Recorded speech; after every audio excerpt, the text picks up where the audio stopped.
Hello friends, welcome back to another video. Friends, आशा करते हैं आप लोग अच्छे होंगे और अपना पढ़ाई अच्छे से कर रहे होंगे। फ्रेंड्स, इस वीडियो में हम लोग डिस्कस करने वाले हैं स्वतंत्रता संग्राम से संबंधित कुछ महत्वपूर्ण फैक्ट्सों के बारे में। तो आइए शुरू करते हैं इस वीडियो को। देखिए, पहला अंग्रेज विरोधी संघर्ष सन्यासियों के द्वारा शुरू किया गया था। सन्यासी विद्रोह का उल्लेख बंकिम चंद्र चटर्जी के उपन्यास आनंद मठ में किया गया है। और 1887 ईस्वी में दादा भाई नौरोजी ने इंग्लैंड में भारतीय सुधार समिति की स्थापना की थी। 1887 ईस्वी के बाद ब्रिटिश सरकार का रुख कांग्रेस के प्रति कठोर हो गया। उसके बाद है कि नौरोजी, दत्ता एवं वच्चा ने धन निकास के सिद्धांत का प्रतिपादन किया था। दादा भाई नौरोजी ने धन का पलायन सिद्धांत का वर्णन अपनी पुस्तक poverty and un British rule in India में किया है। नेक्स्ट है कि ब्रिटिश हाउस ऑफ कॉमन्स का चुनाव लड़ने वाले सर्वप्रथम भारतीय दादा भाई नौरोजी थे। इन्होंने लिबरल पार्टी के उम्मीदवार के रूप में फिन्सबरी से 1892 ईस्वी में चुनाव जीता था। लॉर्ड कर्जन ने 20 जुलाई 1905 ईस्वी को बंगाल विभाजन के निर्णय की घोषणा की थी। बंगाल विभाजन के विरोध में 7 अगस्त 1905 को कलकत्ता के टाउन हॉल में स्वदेशी आंदोलन की घोषणा की गई। बंगाल विभाजन 16 अक्टूबर 1905 को प्रभावी हुआ और इस दिन पूरे बंगाल में शोक दिवस मनाया गया था।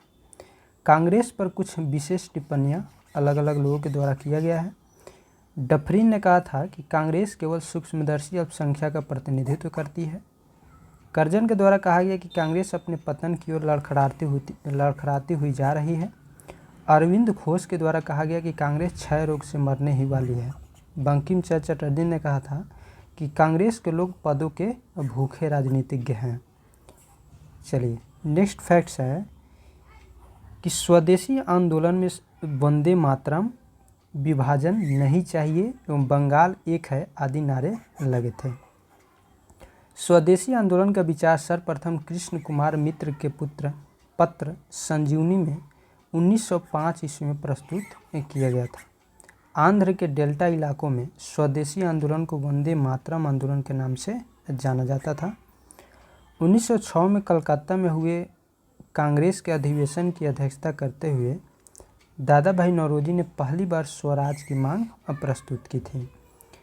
नेक्स्ट है कि स्वदेशी आंदोलन चलाने के तरीके को लेकर ही कांग्रेस 1907 ईस्वी के सूरत अधिवेशन में उग्रवादी यानी गर्म दल एवं उदारवादी यानी नरम दल नामक 2 दलों में विभाजित हो गई और इस सम्मेलन की अध्यक्षता रास बिहारी बोस ने की थी। स्वदेशी आंदोलन के अवसर पर ही रविंद्रनाथ ठाकुर ने अपना प्रसिद्ध गीत अमार सोनार बंगला लिखा। बाद में यही गीत बांग्लादेश का राष्ट्रीय गीत बन गया। बाल गंगाधर तिलक पहले कांग्रेसी नेता थे जिन्होंने देश के लिए कई बार जेल की यात्रा की थी। 1897 में राजद्रोह के आरोप में 18 माह की कारावास हुई थी, यानी जेल हुई थी इनको। फिर 1908 में राजद्रोह के आरोप में 6 वर्ष की कारावास हुई। 1908 से 1914 तक बर्मा के मॉडले जेल में 6 वर्ष काटने पड़े थे।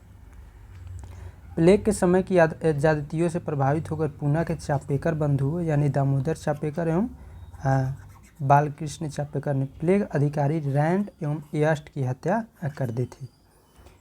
1893 ईस्वी का वर्ष बहुत ही इम्पोर्टेंट है। कैसे? देखिए, 1893 ईस्वी में स्वामी विवेकानंद, जिनका जन्म जो काल है 1863 से 1902 ईस्वी तक रहा है, तो इन्होंने 1893 में अमेरिका के शिकागो नगर पहुँचे और सितंबर 1893 ईस्वी में वहाँ पर हो रहे सर्वधर्म सम्मेलन में पहले ही दिन उन्होंने 2 मिनट बोलने का समय दिया गया उन्हें। और जैसे उन्होंने अपने वक्तव्य का संबोधन अमेरिका के भाइयों और बहनों के साथ किया, तालियों की गड़गड़ाहट से न केवल उन्हें बल्कि भारत को विश्व के सर्वोच्च देश में लाकर खड़ा कर दिया। उन्हें तूफानी हिंदू कहा जाने लगा था। 1893 ईस्वी में 14 वर्ष के बाद योगी राज अरविंद घोष, इनका जीवन काल 1872 से 1950 ईस्वी तक रहा है, तो उनकी भारत भूमि पर वापसी हुई थी और 1893 ईस्वी में उन्होंने एक लेखमाला न्यू लैम्प फॉर ओल्ड प्रकाशित किया था। 16 नवंबर 1893 को एनी बेसेंट भारत आई थी और वे वाराणसी शहर में रहने लगी। उन्होंने भारतीयों से कहा कि मैं हृदय से तुम्हारे साथ हूँ और संस्कृति से भी मैं तुम्ही लोगों में से एक हूँ। और एनी बेसेंट का जीवन काल 1847 से 1933 तक रहा था। 1893 ईस्वी में महात्मा गांधी अब्दुल्ला सेठ नामक व्यापारी के मुकदमे में दक्षिण अफ्रीका गए थे और महात्मा गांधी का जीवन काल 1869 से 1948 ईस्वी तक रहा, यानी 1869 में इनका जन्म हुआ और 1948 में इनकी मृत्यु हुई। क्रांतिकारी गतिविधियों की दृष्टि से भी 1893 का वर्ष महत्वपूर्ण है। नासिक में चापेकर बंधु ने एक गुप्त संस्था यानी society for the removal of obstacles to the Hindu religion स्थापित की थी। बंगाल में क्रांतिकारी विचारधारा को वारिंद्र कुमार घोष एवं भूपेंद्र नाथ दत्त ने फैलाया। 1905 ईस्वी में वारिंद्र कुमार घोष ने भवानी मंदिर नाम की पुस्तिका लिखी, जिसमें क्रांतिकारी कार्यों को संगठित करने के लिए केंद्र बनाने के लिए जानकारी दी गई थी। और 1906 ईस्वी में इन दोनों ने मिलकर युगांतर नामक समाचार पत्र का प्रकाशन किया था। बंगाल में पी मित्रा ने अनुशीलन समिति का गठन किया, जिसका उद्देश्य था खून का बदला खून। अनुशीलन समिति की 500 शाखाएं खोली गई। अनुशीलन समिति ने हेमचंद्र दास कानूनगो को पेरिस भेजा, जिसने रूसी क्रांतिकारी निकोलस समफ्रांस्की से बम बनाना सीखा था। महाराष्ट्र में विनायक दामोदर सावरकर ने 1904 ईस्वी में अभिनव भारत नामक संस्था स्थापित की। अभिनव भारत संगठन के सदस्य पीएन बामट बम बनाने की कला सीखने के लिए पेरिस गए थे। महाराष्ट्र में क्रांतिकारी आंदोलन उभारने का श्रेय तिलक के पत्र केसरी को जाता है, जो मराठी में लिखा जाता था। उसके बाद है कि तिलक ने 1893 ईस्वी में गणपति एवं 1895 ईस्वी में शिवाजी उत्सव मनाना प्रारंभ किया था। वैलेंटाइन सिरोल ने बाल गंगाधर तिलक को भारतीय असंतोष का जनक कहा था। महाराष्ट्र से महत्वपूर्ण क्रांतिकारी पत्र काल का संपादन प्रांजपे के द्वारा किया गया था। प्रफुल्ल चाकी और खुदीराम बोस ने 30 अप्रैल 1908 को मुजफ्फरपुर के जज किंग्सफोर्ड की हत्या का प्रयत्न किया और गलती से बम कैनेडी की गाड़ी पर गिरा दिया गया, जिससे 2 महिलाओं पिंगले की पत्नी एवं बेटी की मृत्यु हो गई। चाकी ने आत्महत्या कर ली और खुदीराम बोस को लगभग 18 वर्ष की अवस्था में 11 अगस्त 1908 को फांसी दे दी गई थी। उसके बाद है कि खुदीराम बोस बंगाल के क्रांतिकारियों के युगांतर दल के सक्रिय सदस्य थे। युगांतर दल के नेता वारिंद्र कुमार घोष थे। 1905 ईस्वी में लंदन में श्यामजी कृष्ण वर्मा ने इंडियन होम रूल सोसाइटी की स्थापना की थी।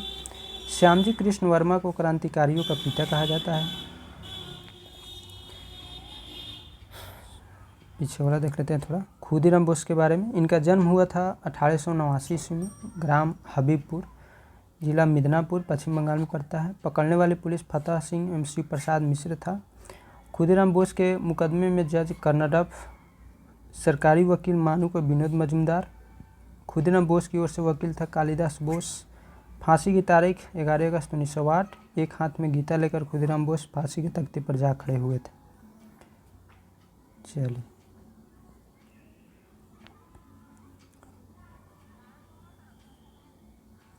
30 दिसंबर 1906 ईस्वी को ढाका के नवाब